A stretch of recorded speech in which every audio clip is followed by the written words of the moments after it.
Hey guys, how's it going? This is HelpfulLockPicker here, and welcome back to my channel. The video I have for you today is going to be going over the TINYUET SL018 touch door lock. This is going to be a pretty cool lock to check out, and I'm going to have some more information coming up on it in just a second. Please stay tuned.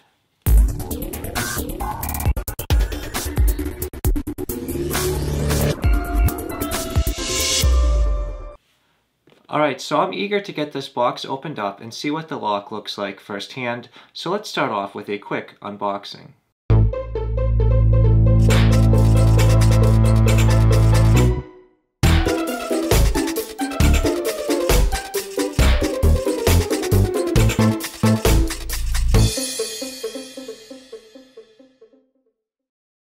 Alright, so now that we have the lock unboxed, let's see what it takes to put this lock together very quickly. 1 hour later. So now that we have unboxed this lock, what I have done is I have put it together outside of the door. I put it together this way so we'll be able to spin the lock around, get a good look at all of the angles to this lock, and it's going to be a fun lock to work on. The first thing I'm going to do to this lock is I'm going to add 4 AA batteries to the battery compartment. That is the type of battery you are going to need to use to power this lock. And once we get all 4 batteries in, the lock will start to boot up and it'll let you know that it is being adequately powered. So we just got one more battery to go. Just give it a second here. And that tone shows that the lock is being powered and it has booted up. So what I'm going to do now is I'm going to just put this battery cover back on and secure it. And I'm going to go over a few more features of this lock. So I'd like to first start off by going over some initial impressions on this lock.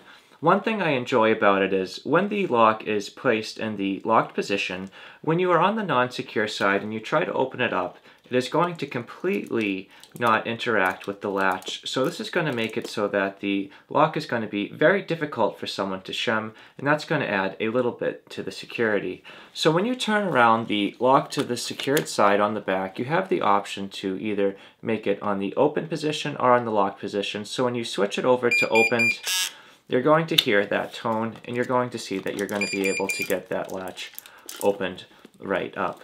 One thing that I like about this lock that you may not appreciate immediately when you look at it is the backup key on the bottom is a slider lock. A slider lock is not a very common type of lock.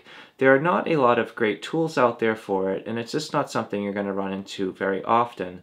So this is almost security by obscurity because not many people are well versed in picking slider locks, and I find that very interesting. Another cool thing about this is when the lock is properly installed, it's going to be vertical just like this. It's going to be very difficult to get down into that keyway and be able to pick this lock. It's going to be a very uncomfortable angle, and I feel like that adds a little bit to the security of this lock. What I'm going to do right now is go over a few of the key features of this lock.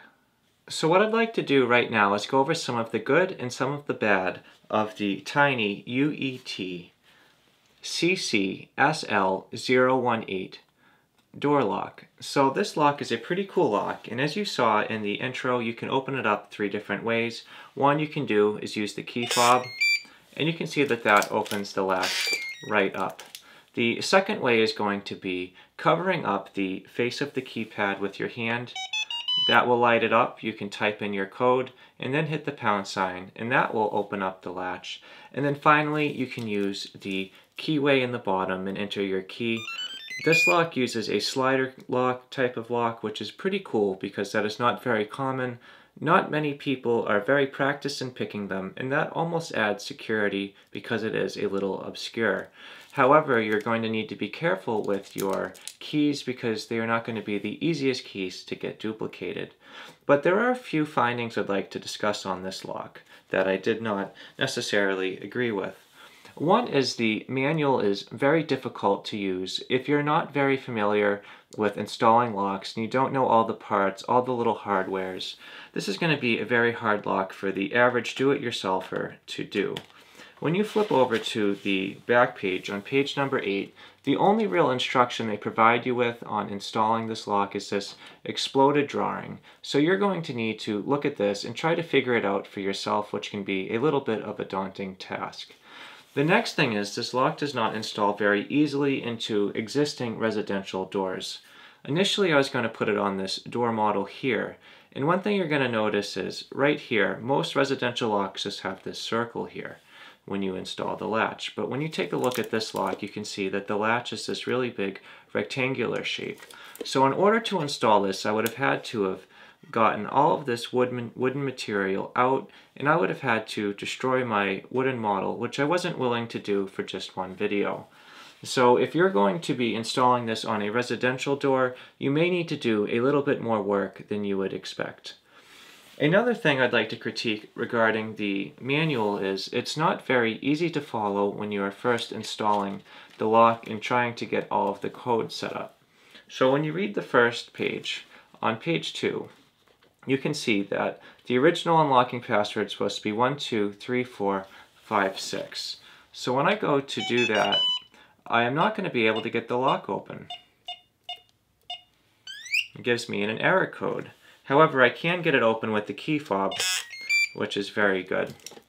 So in order to get this keypad to work, you're going to need to flip over to page number 5, and then you're going to need to set the unlocking mode, so you'll use the keypad. So in order to do that, you're going to need to cover up the pad to activate it, hold the star button down for 2 seconds, then you're going to need to hit 0, put the manager password, which is by default 0000, hit the pound key, and then you need to hit 1 to set the mode. Now we're going to be set to being able to use the dial pad, and now we're going to need to add our own password. So if we flip back to page number 3, we're going to be able to put in our own keypad password. So we've got to cover it up to get the pad activated, hold down the star symbol, then we're going to need to hit 8, put our manager password in, 0000, hit the pound sign, and then we're going to put in our password, which I'm going to do 65432 and then hit pound. Now if we flip over to page number 7, this will tell you all the sound indicators. D-da, password or card setting, finished. So now we can check out and make sure our keypad password is going to work. So we're going to cover this up. We're going to do 65432 pound, and the latch opens up. But one thing I found is, now that I have the keypad password all figured out, I'm going to try the key fob, and now we're getting an error message. So now the keypad works, but the key fob does not. I don't know if it's an oversight by me, but I flipped through the manual several times, and I was not able to find anywhere in the manual where we can make it so that both the key fob and the keypad will work together. I feel like that is a limitation on this lock that is not necessary. I cannot see any reason why you would not be able to do the keypad and the key fob at the same time. However, this lock is a very convenient lock, and for being priced at just under $200, it is a pretty good value, and this lock feels pretty sturdy, and this would be a pretty good lock to use. But if you guys would like to check out this lock, what I'm going to do is I'm going to put a link to it in the video description below so you can check it out. I feel like this is a pretty good lock, and I would recommend it if you'd like to try it out. It is obviously not going to be the highest grade industrial lock, but it would be good for a very basic residential or commercial setting. But either way, guys, if you have any questions or suggestions, please drop them in the comment section below. And if you enjoyed this video and you'd like to see more like it, please subscribe. As always, thank you so much for checking out this video, and I hope you all have a great day, and thank you so much for checking this out.